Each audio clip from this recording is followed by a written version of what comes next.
Բարև ձեզ, Վարշավայից իր աշխատանքն է շարունակում ՎՏ Հայաստան Նյուզը։ Մենք անդրադառնում ենք ամենակարևոր իրադարձություններին։ Տաղավարում աշխատում է Ռազմիկ Մարտիրոսյանը։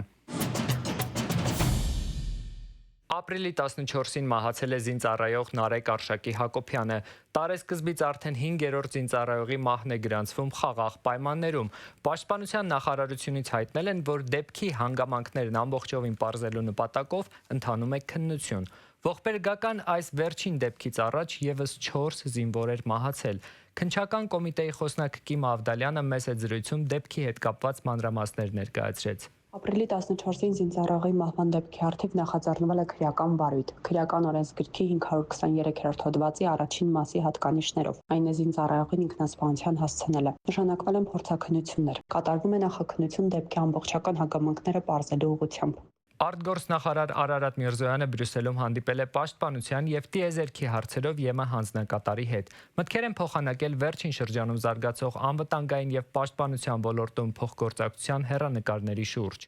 Միրզոյանը հանդիպում է ունեցել Եվրոպական հանձնաժողովի փոխնախագահ, Եվրամիության արտաքին գործերի եւ անվտանգության քաղաքականության հարցերով բարձր ներկայացուցիչ Կայա Կալասի հետ։ Ի թիվս այլ հարցերի կողմերն ընդգծել են տնտեսական եւ տրանսպորտային փոխկապակցվածության, ինչպես նաեւ էներգետիկայի ոլորտում համագործակցության խթանման հարցում փոխշահավետ ծրագրերի կյանքի կոչման կարևորությունը։ Անդրադարձ է կատարվել նաև մայիսին Երևանում կայանալիք բարձրաստիճան միջոցառումների, այդ թվում Հայաստան-Եվրամիություն գագաթնաժողովի օրակարգային հարցերին։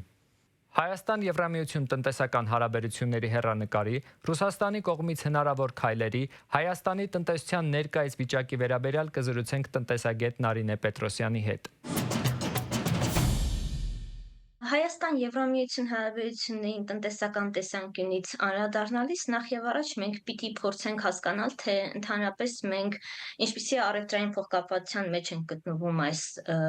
երկրների խմբի հետ եւ թե ինչպիսի հնարավորություններ մենք ընդհանրապես ապագայում կարող ենք տեսնել։ Այստեղից մեր հիմնական փոխկապվածությունը ուղղակիորեն կապված է ապրանքների արտահանման եւ ներմուծման հետ։ Իսկ եթե մենք խոսում ենք ապրանք արտահանման մասին, ապա այստեղ պիտի ամեն դեպքում մենք շեշտադրենք, որ մեր արտահանման կառուցվածքը սահմանափակ դիվերսիֆիկացվածություն ունի։ Եվ թեև մենք արտահանման առաջին 10 երկրների շարքում ունենք Եվրամիությունից մի շարք երկրներ, այնուամենայնիվ վերջիններից հետ կապը եւ ինտեգրվածությունը բավականին փոքր է։ Ու նաեւ սահմանափակ են այն հիմնական ապրանքախմբերը, որոնք մենք ԵՄ երկրներ արտահանում ենք։ Ինչով է սա ընդհանրապես պայմանավորված։ Այստեղ առանցքային խնդիրն այն է, որ որևէ երկիր, այդ թվում նաև ԵՄ երկրներ ապրանքներ արտահանելու համար մենք պիտի առաջին հերթին կարողանանք բավարարել այն հիմնական որակական ստանդարտները, որոնք դրվում են երկրների առաջ այս կամ այն ապրանքներն այդ երկրներ արտահանելու տեսանկյունից։ Երևի թե նաև մասամբ հենց նմանաբնույթ որակական պահանջներն ու ստանդարտներն են նաև ինչ-որ չափով բարդացնում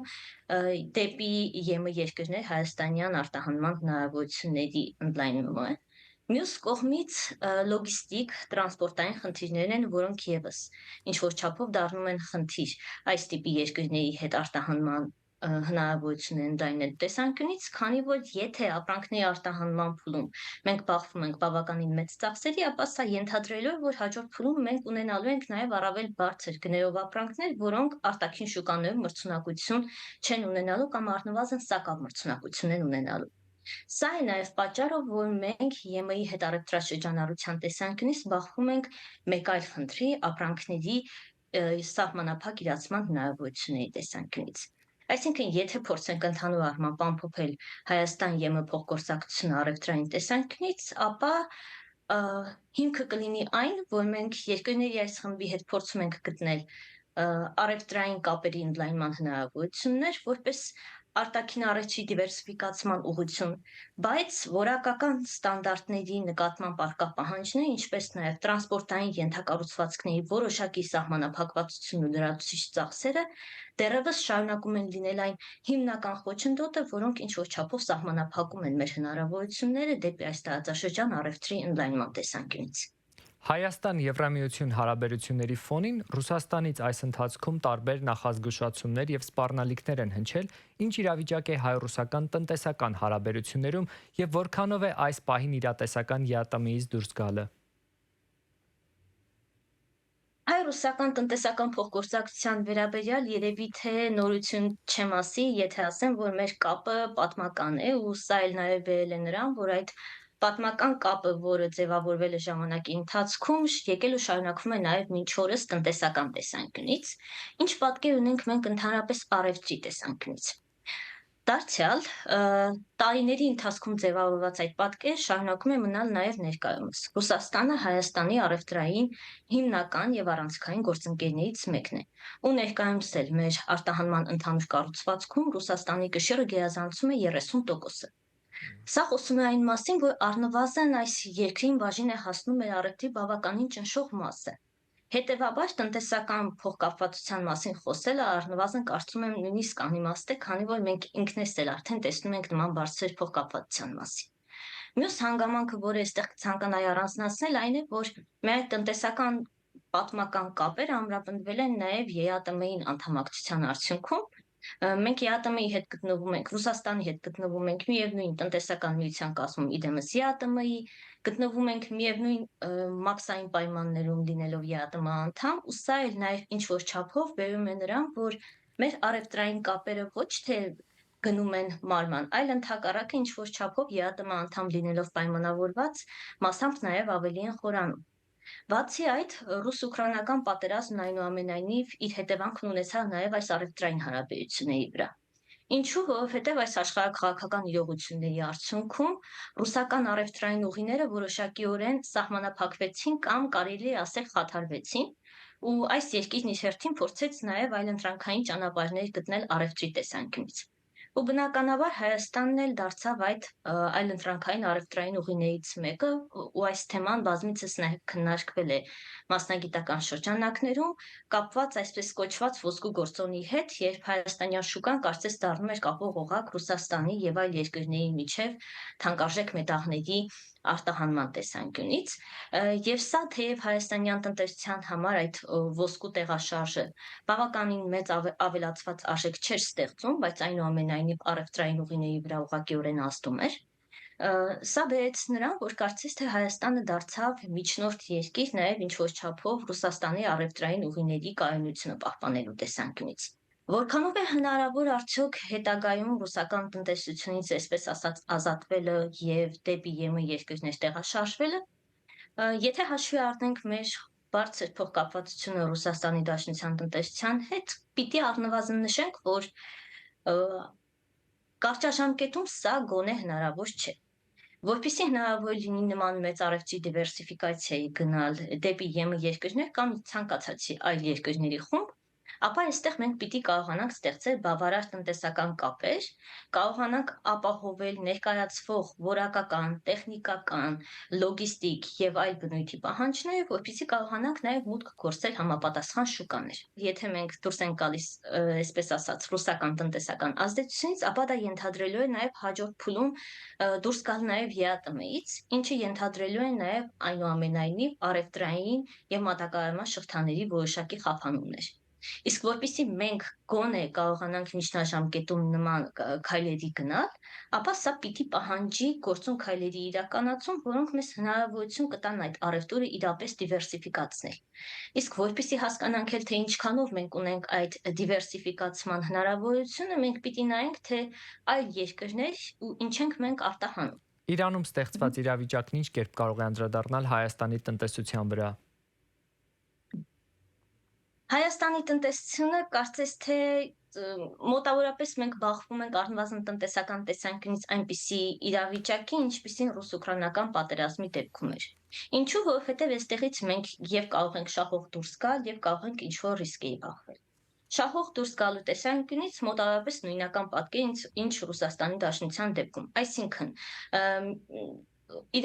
իրանցիների կամ Իրանի քաղաքացիների ներհոսքի արդյունքում մենք կարող ենք ունենալ առնվազն առևտրի եւ ծառայությունների ոլորտի տեսանկյունից տնտեսական ակտիվության աճ, դրամական փոխանցումներով պայմանավորված նաև որոշակի ակտիվության աճ, միևնույն ժամանակ սա կարող է ռիսկային լինել հայաստանյան անշարժ գույքի շուկայի համար։ Ինչու, որովհետև մեծաթիվ բնակչության տեղաշարժի արդյունքում անշարժ գույքի շուկայում մասնավորապես վարձակալական գործարքների տեսանկյունից մենք կարող ենք շուկայում ճնշում ունենալ, ինչը կարող է վարձակալական գործարքների գները ավելացնել հայաստանյան շուկայում ու դրացուցիչ տնտեսական բեռ դառնալ նաև հայաստանյան տնտեսության համար։ Օգուտների տեսանկյունից խոսելիս պիտի անդրադառնանք առևտրին եւ ծառայություններին։ Բնականաբար, եթե մենք ունենում ենք բնակչության տեղաշարժ դեպի Հայաստանի Հանրապետություն, ապա սա կբերի նաև երկրում առևտրային հոսքերի ակտիվացմանը, խոսքը մանրածախ առևտրի մասին է հատկապես, եւ ծառայությունների ոլորտում ակտիվացմանը, հաշվի առնելով, որ այնուամենայնիվ տեղափոխվողները պիտի սպասարկման եւ այլ բնույթի ծառայություններից օգտվեն Հայաստանում գտնվելու ժամանակահատվածում։ Ինձ համար թերևս ամենաառանցքային ազդեցությունը, որը այս ռիսկերի երկարաժամկետ դրսևորման արդյունքում հայաստանյան տնտեսության համար կարող է դրսևորվել, շինարարության ոլորտի վրա հնարավոր ազդեցություններն են։ Ինչու, որովհետև իրանական կողմը Հայաստանի համար հանդիսանում է շինանյութի նշանակալիորեն բարձր ծավալի մատակարարման աղբյուր։ Ու եթե մենք իրանական կողմի հետ ունենանք ենթակառուցվածքային հաղորդակցության հնարավոր սահմանափակումներ, ապա սա կարող է բերել նրան, որ մենք կունենանք նաև շինանյութերի մատակարարման սահմանափակումներ, իսկ սա ուղղակիորեն ազդելու է շինարարության, նախ անշարժ գույքի շուկայի, ապա նաև շինարարության ոլորտի վրա, ինչը հայաստանյան տնտեսության առանցքային ճյուղերից մեկն է։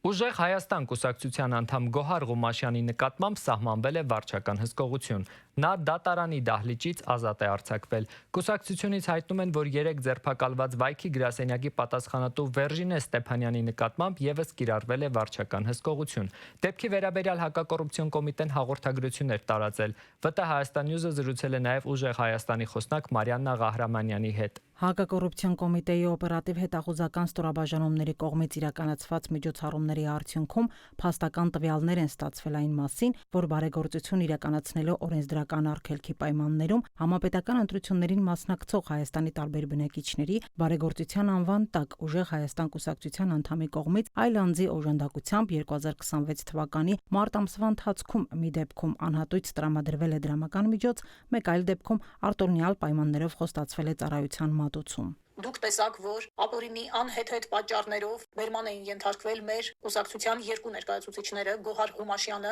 որը 3 անչափահաս երեխաների մայր է, եւ նրա փոքրիկ որդին 2 ամսական է չբոլորած, մյուսը Վերժինե Ստեփանյանը, մեր Վայքի գրասենյակի պատասխանատուն, նույնպես 2 երեխաների մայր, այսինքն բազմազավակ կանանց դեմ է փորձում պայքարել Նիկոլ Փաշինյանը, կանանց փորձում է ճնշելով ըստ իրեն մեր գործունեությունը սահմանափակել, մեզ վախեցնել, բայց ինչպես 3 նշեցի, այսօր էլ շեշտում եմ, Նիկոլ Փաշինյանի համար վատ նորություն ունեմ։ Մենք չենք վախենալու, մեզ ճնշել չի ստացվելու։ Երևանի տարբեր հատվածներում օր-օրի ավելացող փոսերը դարձել են վթարների, խցանումների եւ մեքենաների վնասման պատճառ։ Ովքեր են պատասխանատուները եւ ինչպես լուծել խնդիրը։ Երևանից իմ գործընկեր Ասպրամ Ավանեսյանն է անդրադարձել խնդրին։ Փոսեր են, փոսեր։